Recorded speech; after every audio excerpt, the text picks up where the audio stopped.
Our first question for tonight is from Nujban. And the question says, is there any recommendation to recite the Qur'an at the time of a person dying? Can reciting help the dying person? Is it true that at the time of death, shaitan attacks with its level best?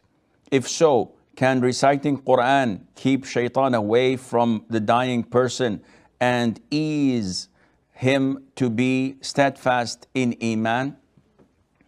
Now, this question is an issue of dispute, and it has a number of branches.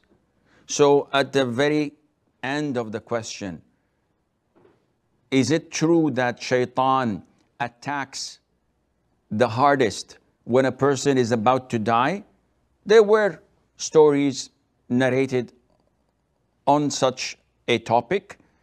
Among the most famous is the one that Imam Ahmad ibn Hanbal, may Allah have mercy on his soul, while on his dying bed, he used to faint, and his son Abdullah was next to him, and then wakes up and shouts, "No, no, not yet, not yet," and faints again.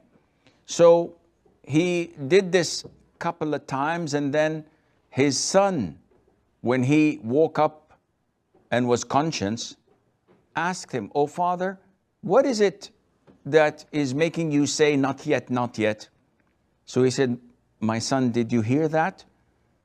I saw Satan biting his hand and saying in regret, 'Oh Ahmed, now I cannot lure you, I cannot deceive you, I cannot trick you because you're about to die.'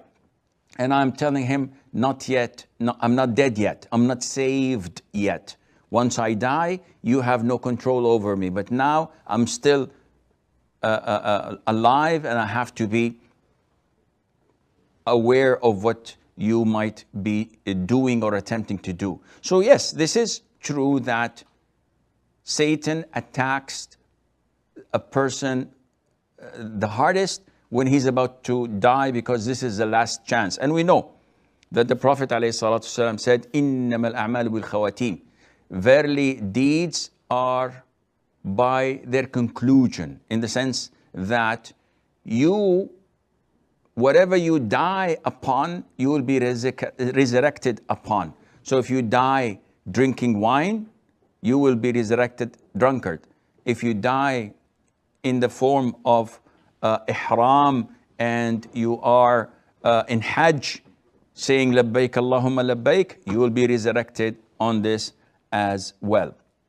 Coming back to the first question, is it recommended to recite the Qur'an while a person is dying?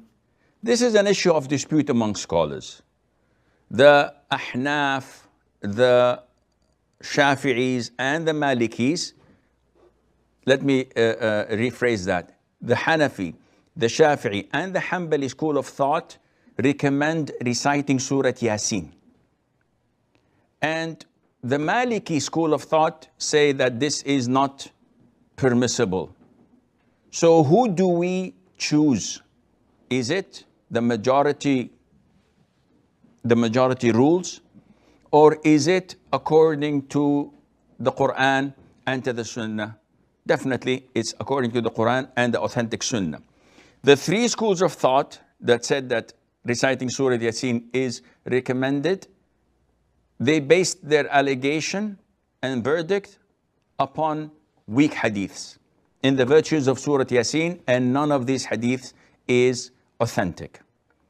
And hence, the way we deal with difference of opinion among scholars is that we follow whatever follows the Quran and the authentic Sunnah.